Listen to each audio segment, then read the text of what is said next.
Hi everybody. Yesterday we were about to look at these unusual examples, but I thought we'd leave it to today until you were a bit more confident with the simple ways of finding shapes and the simple shapes. So we're looking at the unusual examples. You've tried some at home, but hopefully this will help you for every case that you will do. So the whole point of this is probably to use the longer method that we looked at, but we're looking at bromine trifluoride first, so BrF3.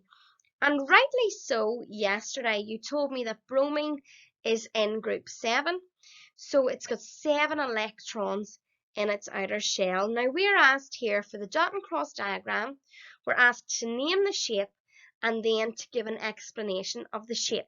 Now the explanation is very easy. It's probably going to be the easiest part of this topic that you do because you just regurgitate the same few sentences every time, so it's quite repetitive. But let's move on to slide 2 and we're going to look at this bromine trifluoride in a bit more detail. Now bromine here has got its 7 outer electrons. Now usually as we would draw this, we would draw them quite tight to the nucleus and we would draw them in pairs. So your diagram would look something similar to this. But for these unusual atoms and unusual molecules, what we want to do is we want to spread it out a wee bit further so you've got room to move.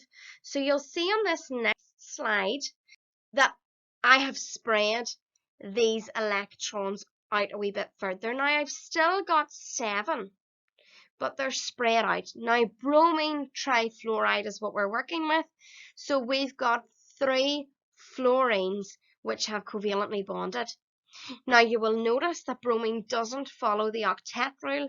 Don't let that panic you because there are molecules that do not follow it. So this is just one of them. So in an exam question, if you come across this, don't think, oh, this can't be possible because it doesn't follow the octet rule.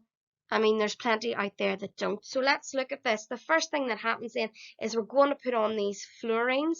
So we've got 1, 2 and 3 bonded and we've added on their electrons, and hopefully now we're starting to see electron pairs because that's the whole point, remember, behind this shape is we're looking at electron pairs. So we can see we've got 1, 2, 3 bonding pairs or bond pairs, and we've got 2 lone pairs in this molecule. So if we look at it in a total electron pairs, we've got 5 electron pairs. That's going to help us when we come to naming the shape. 3 of them are bond pairs and 2 are lone pairs. So that's very important when we go to look at this kind of table. And when we come to name it, I think sometimes this is the easiest table for naming because we've labelled it. So you can see I've labelled it with a wee bit more detail than we did yesterday. But if we look here, we are looking in section 5. So we are looking to where there are 5 total electron pairs. So the trigonal bipyramidal section. Now, what we said though was we said we had 3 bond pairs and 2 lone pairs. So going with that then, 2 lone pairs, 3 bond pairs, our shape is T-shaped. Okay? So our shape is T-shaped, and we've deciphered that from doing our dot and cross diagram. We've been able to name it, and then we've got to explain it. Now, let's go back to your notes here. What you want to do now is you want to draw in your dot and cross diagram that I have here. So you can copy in what I have, pause now, and draw that in. Then we've got to write down the name of the shape. So it's T-shaped or T-shape. It's very important to make sure you write that down. So pause and write that down. And then we're moving on to the explanation. And as I said, the explanation is very easy. So the next slide is going to explain that to us. In this slide, what we have is we've got 2 kind of sections on exam technique. The first section there you can see says answering questions on shape of molecule. So we've done that. We're currently doing that. So if you're asked, you know, what is the shape of this molecule, BrF3, you draw your dot and cross diagram as we've done, showing your valency electrons and showing the pairs around the central atom.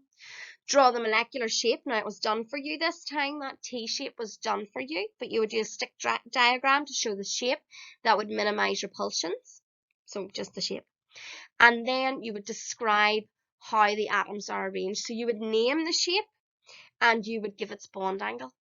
Now, when we're stating and explaining the shape of a molecule, and that's a very common question where they say, state and explain the shape of this molecule, here's the steps. So the first step, state the number of lone pairs and bonded pairs of electrons.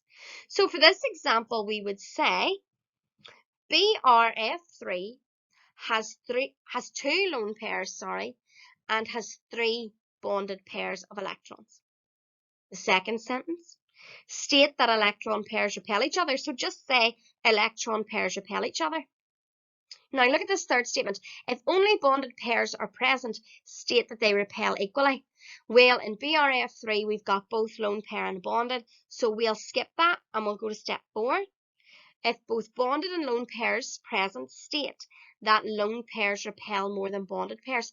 So we're just going to say lone pairs repel more than bonded pairs. It's that simple. Next point then, state the molecule takes up the shape to minimize repulsions. So the sentence is, BRF3 takes up this shape to minimize repulsions. And then the last step, name the shape or state the shape. So we're going to say the shape is T-shaped and the bond angle is, and we're going to say what the bond angle is. Okay, so looking at the next slide then, this is your answer. There are 2 lone pairs and 3 bonded pairs of electrons. Electron pairs repel each other. Lone pairs repel more than bonded pairs. The molecule takes up this shape to minimize repulsion. Its shape is T-shaped with bond angles of 90 degrees and 180 degrees. So you want to pause now and you want to write that down. Okay? Do that now.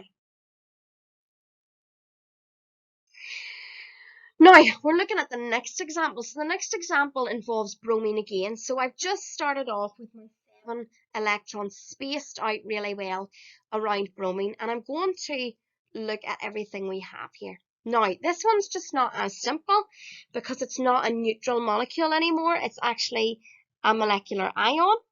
So we're going to go back to that slightly longer method we looked at yesterday, where we look at the group number, then we look at the charge, and we see what our total number of outer electrons will be. So the group number for bromine is 7. The charge here is +1. And then that means, remember, if we've got 7 electrons, the charge is +1. The number of total electrons around the outside of bromine will be 6 in this case. Okay?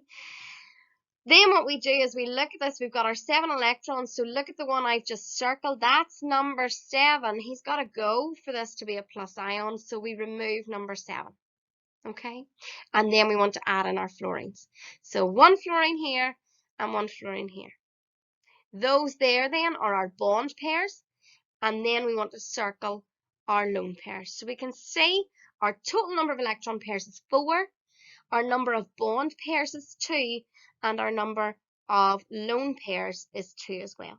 So very simple, very quick to be able to name this. So we're going to look back at this table that I like to see what our name will be, and you're going to become more familiar with these. So looking at number 4, so total electron pairs is 4. We're in the tetrahedral section. We've got 2 lone pairs and we've got 2 bond pairs. So that brings us down here to bent line. So our shape this time is bent line. So you want to draw your dot and cross diagram. You want to name it bent line. You want to draw the stick diagram as well. So dot and cross diagram, stick diagram with the name underneath. And you want to give your angle in your explanation. So look at the explanation again. It's exactly the same as before. We are using the same process. It's going to be really similar. Actually, I've just copied and pasted the slide and only had to change a couple of things. So I want you to pause now and write your explanation using this structure. Then on the next slide, check your answer. Okay, I intentionally haven't told you the bond angle because I want you to work it out. Remember, from what we've talked about before, every time we add in a lone pair, we remove 2.5 degrees from our bond angle. Okay. Here's our explanation then. Check yours against mine.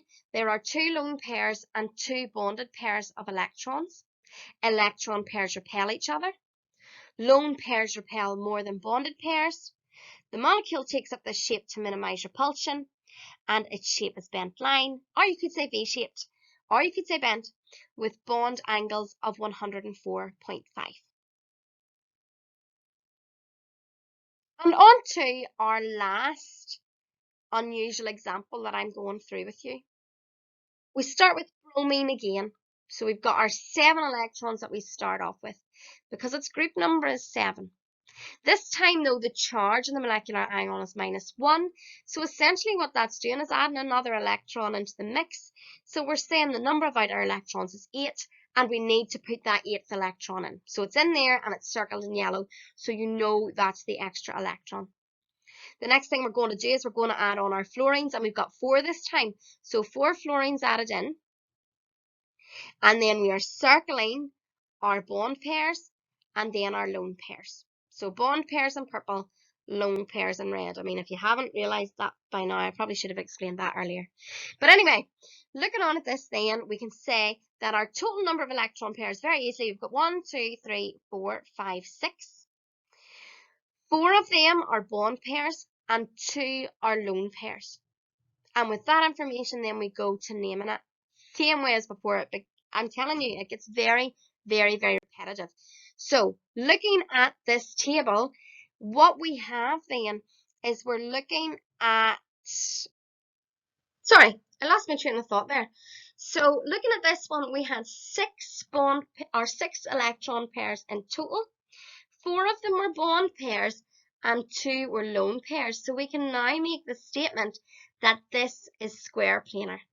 So again, draw down your dot and cross diagram. Draw your stick diagram. And the clue's kind of in the name, square planar. It looks kind of like 2D. And then you want to write your explanation. So again, use this on this slide. Use this explanation structure. Write your explanation. Pause now and use this to help you. And then use the next slide to check your answer. So here's my answer. There are 2 lone pairs and 4 bonded pairs of electrons. Electron pairs repel each other. Lone pairs repel more than bonded pairs. The molecule takes up this shape to minimize repulsion. Its shape is square planar with bond angles of 90 degrees. And at this stage, if you don't feel really confident knowing the bond angles, don't worry, that comes with time, that comes with practice and repetition, because that is really, this is summarizing this topic in a whole. Being able to identify the shape, the name, the bond angle, and the explanation is really all that we're asked in this topic. So once you can perfect this, you can do it for any molecule, and these bond angles will start to rhyme off. Hopefully this helps you. You'll see I've used a mixture of tables there, of methods. I have used this table here. So this table is where I'm finding out my number of outer electrons if I've got a molecular ion. If I only have a neutral molecule, I don't really bother with it. I move to the other table straight away. But if you have a molecular ion, this table is very useful in your notes. So these 2 tables are very, very useful. So have a go now at those other unusual structures and keep working through the questions. Any problems, speak to me, send me a message and I'll try and help you a wee bit more. But this really, follow these steps, play this video again and again if you need the help. Okay? All the best. Chat soon.